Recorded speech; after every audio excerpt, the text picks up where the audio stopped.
Hello guys, आज हम पढ़ेंगे परमानेंट टिश्यू के बारे में। जो परमानेंट टिश्यू होता है वो ऐसा टिश्यू होता है जो डिवाइड नहीं हो सकता।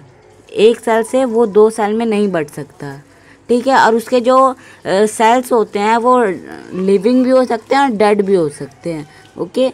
और तो परमानेंट टिश्यू के 3 टाइप्स होते हैं: simple permanent tissue, complex permanent tissue और डिपर्मल टिश्यू। इसको हम प्रोटेक्टिव टिश्यू भी बोलते हैं। जो सिंपल परमानेंट टिश्यू होते हैं इनके 2 टाइप्स होते हैं: पैरेन्कीमा, कोलेन्कीमा और स्क्लेरेन्कीमा। जो पैरेन्कीमा होते हैं इसके भी 2 टाइप्स होते हैं: एरेन्कीमा और कोलेन्कीमा। अब आता है complex permanent tissue. Complex permanent tissue के 2 टाइप्स होते हैं: जाइलम और फ्लोएम।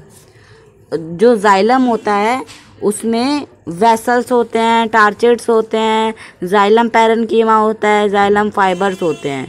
और वहीं फोलम में सीव ट्यूब्स होते हैं, कंपेनियन सेल होते हैं, फोलम फाइबर्स होते हैं और फेलम पैरेन्कीमा होती है, ठीक है।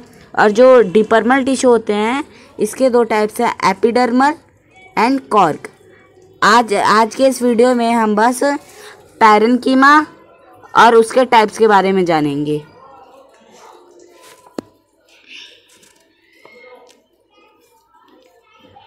सबसे पहले simple permanent tissue. Simple permanent tissue जो होते हैं, these tissues are made up of only 1 type of cell and it is also called supporting tissue. मतलब ये जो होते हैं ये एक ही सेल से बने रहते हैं, ये सिंगल सेल से बने रहते हैं और इनको सपोर्टिंग टिश्यू भी बोला जाता है। इसके 3 टाइप्स होते हैं: पैरेन्कीमा, स्क्लेरेन्कीमा एंड कोलेन्कीमा।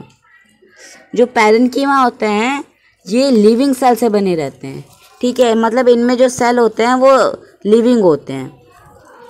अब जो पैरेन्कीमा होता है उनके बीच में इंटरसेलुलर स्पेस ज़्यादा होता है, मतलब 2 सेल के बीच में ज़्यादा गैप होता है। जैसे यहाँ पे आप देख लीजिए, यहाँ पे ये कितना सारा गैप है ना। यहाँ पे बहुत सारा गैप रहता है। और गैप क्यों रहता है? ये गैप रहता है फूड एंड वाटर को स्टोर करने के लिए। फूड यानी ग्लूकोज, स्टार्च, ये सब ये इन जगहों पे, ये खाली स्पेस पे फूड और स्टार्च ये सब स्टोर होते हैं, ठीक है।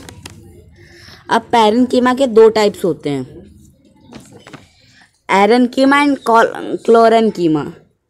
एरेन्कीमा जो होता है, एरेन्कीमा एक टाइप का परमानेंट पैरेन्कीमा टिश्यू होता है जिसके अंदर लार्ज वैक्यूल्स होते हैं। मतलब उस सेल के अंदर, जैसे ये सेल है एक, तो इस सेल के अंदर जो छेद होता है, वैक्यूल यानी खाली स्पेस, ये ज़्यादा होता है, ठीक है। और ये जो इस पे खाली स्पेस होता है इसमें एयर भरी रहती है, जिससे जो प्लांट अगर कभी पानी के ऊपर जाता है तो वो उसके ऊपर तैरने लगता है। जैसे ये लोटस का जो प्लांट है ये कैसे पानी के ऊपर तैरता है? क्योंकि इसके जो लीफ होते हैं इनमें एरेन्कीमा टिश्यू पाया जाता है। यहाँ पे देख लीजिए, ये अगर हम इसके लीफ को माइक्रोस्कोपिक व्यू में देखेंगे तो कुछ हमें ऐसा दिखाई देगा जिसमें इतने सारे खाली वैक्यूल्स भरे हैं, ओके। अब आते हैं इसके दूसरे टाइप पे, क्लोरेन्कीमा, ओके। जो क्लोरेन्कीमा होता है ये भी एक टाइप का परमानेंट टिश्यू ही होता है और पैरेन्कीमा का ये पार्ट होता है।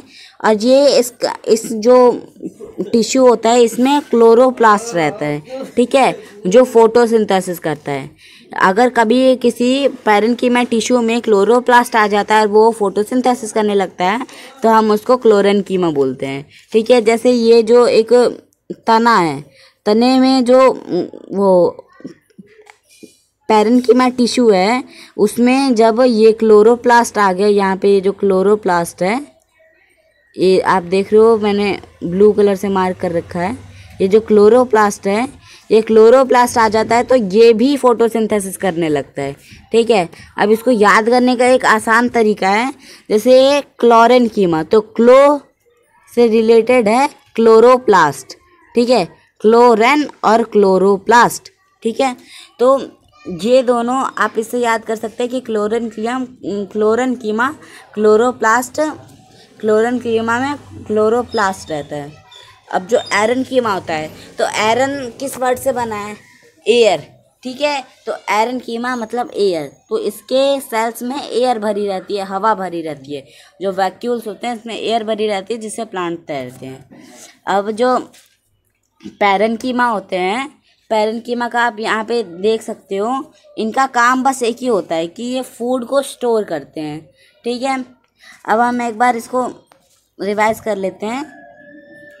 सबसे पहला, ये सबसे परमानेंट टिश्यू के 3 टाइप का पहला टाइप होता है सिंपल परमानेंट टिश्यू। इस सिंपल परमानेंट टिश्यू एक सेल से बना रहता है और ये लिविंग सेल होती है। और इसके 3 टाइप्स होते हैं, पैरेन्कीमा, कोलेन्कीमा और स्क्लेरेन्कीमा। आज हमने पैरेन्कीमा पढ़ा है। पैरेन्कीमा वो टाइप का सिंपल परमानेंट टिश्यू होता है जिसके अंदर लार्ज वैक्यूल्स होता है। मतलब लार्ज वैक्यूल्स मतलब उनके अंदर ज़्यादा बड़े छेद होते हैं और उनके आसपास में 2 सेल के बीच में ज़्यादा गैप रहता है और इनका काम रहता है फूड, वाटर या और किसी चीज़ को इन जगहों पे स्टोर करना। ठीक है, और जो उसके बाद आता है एरेन्कीमा। पैरेन्कीमा के पहला टाइप एरेन्कीमा। तो एरेन्कीमा होता है, इसके अंदर जो वैक्यूल्स होते हैं इनमें एयर भरी रहती है, जिससे अगर कोई प्लांट अगर पानी में जाए तो वो उसके ऊपर फ्लोट करने लगता है। जैसे लोटस का प्लांट होता है, उसके जो लीफ होते हैं उसमें उसके लीफ में जो टिश्यू होता है उसमें वैक्यूल्स बड़े होते हैं और वो टिश्यू होता है एरेन्कीमा टिश्यू। अब आता है क्लोरेन्कीमा। क्लोरेन्कीमा होता है, वो एक तरह का टिश्यू होता है जिसके अंदर क्लोरोप्लास्ट भरा रहता है। अब कहीं पे अगर कोई परमानेंट टिश्यू है और वो वहाँ पे पैरेन्कीमा की ज़रूरत है, मतलब वहाँ पे स्टोर करना फूड को उस जगह पे। ठीक है, और गलती से या फिर जानबूझ के वहाँ पे अगर क्लोरोफिल हो गया, ठीक है, तो वो टिश्यू भी फोटोसिंथेसिस करने लगेगा जिससे वो टिश्यू क्लोरेन्कीमा बन जाएगा। ओके, तो आज का ये पार्ट यहीं पे ख़त्म होता है। प्लीज़ हमारे चैनल को लाइक एंड सब्सक्राइब कर दीजिएगा। गुड बाय, मिलते हैं नेक्स्ट वीडियो में।